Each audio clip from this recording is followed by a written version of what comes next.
How's it going, everyone? The Hot Cost Gamer is back once again to, well, talk more about video games, I guess. I was thinking a while back about some of the best things to come out of video games, and one of them was their ability to challenge us, whether it being stacking blocks on one another, fighting off against the undead, or simply trying to win a person's affections. There are various hurdles in gaming that we had to tackle face on.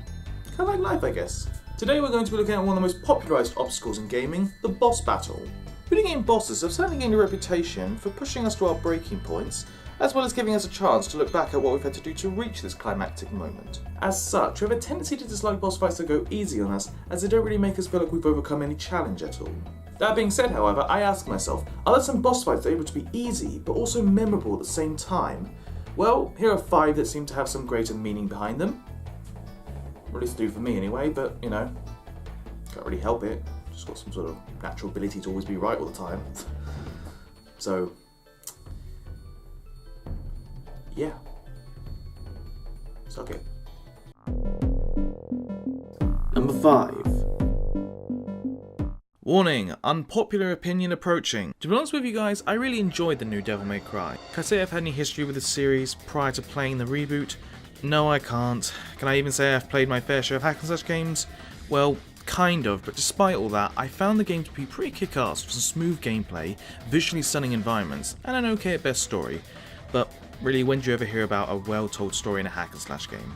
But whatever, back to the point of the list. After making our way through Mundus' limbo prison towards the Raptor News Tower, looming over us like the Eye of Sauron, we step into the domain of news anchor and servant of evil Bob Barbas. For the first half of the game, we only see Barbas as the media giant spouting propagandist to everyday people, but it's here we finally come face to larger face with the head of Mundus' intelligence network.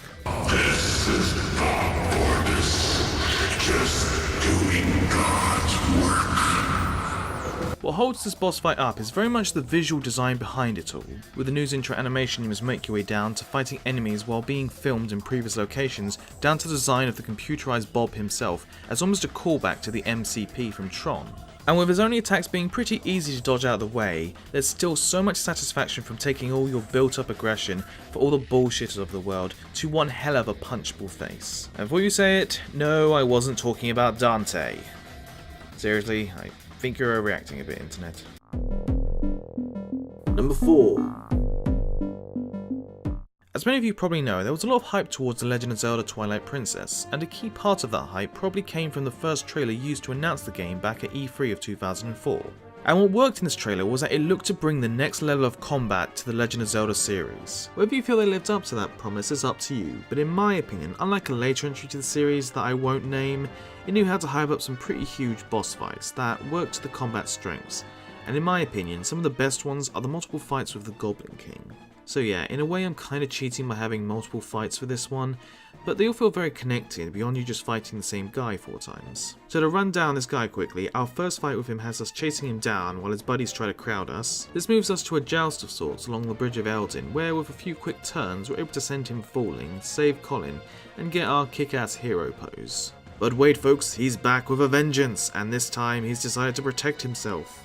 Little does he know I have a bow by this point, so his strategy pretty much falls apart, almost comedically to be honest. But oh, what's this? He's back again folks, and this time he's decided to lose the pig and bring in the axe instead. With this one we're able to pull off some of our new sword moves on a huge opponent for the first time.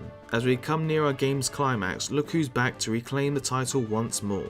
Again, just like the last fight, we should be able to pull off some of the more complex moves, but by this point you should hopefully have them all unlocked. And even then he decides to quit the fight early, submitting to Link's superiority.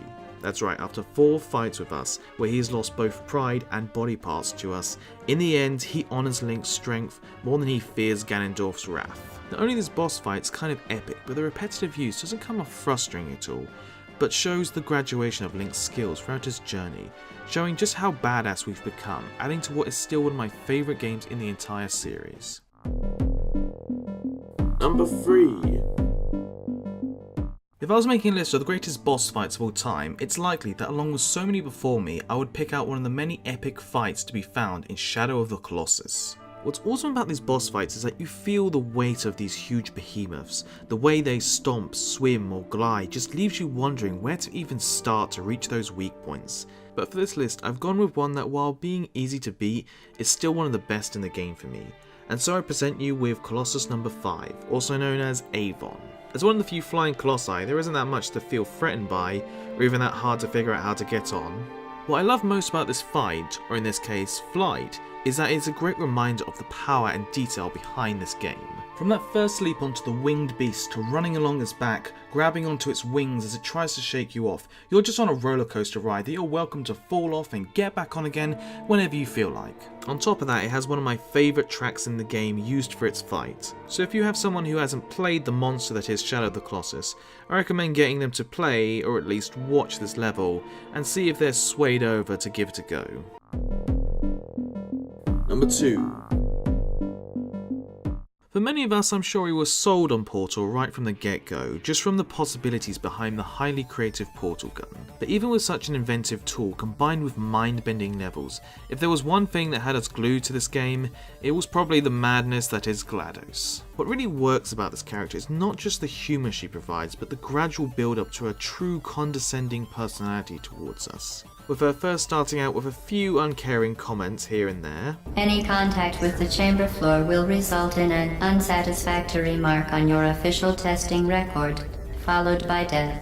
To becoming increasingly panicked. Assume the party escort submission position or you will miss the party. To just throwing out every insult she can think of at us.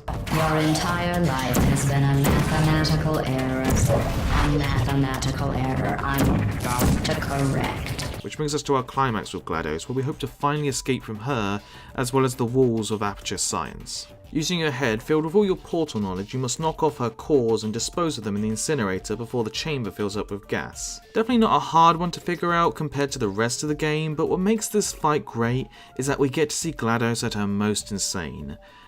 Well, at least until... Don't make lemonade. Make life. Take the lemons back. Get mad. I don't want your damn lemons. What am I supposed to do with these? Yeah, take the lemon, burning people. He said what we're all thinking. Anyway, as you continue to dispose of her cores, she only gets even more insane. At times you kind of feel like letting the toxic gas kill you just to see what other random things will come out of her mouth. In the end, it's the characters themselves that makes this an entertaining boss fight to a rather entertaining game. Number 1. I'm just going to put this out there for you. Kingdom Hearts is still one of my favourite franchises in gaming that I hold very close to my, well, heart.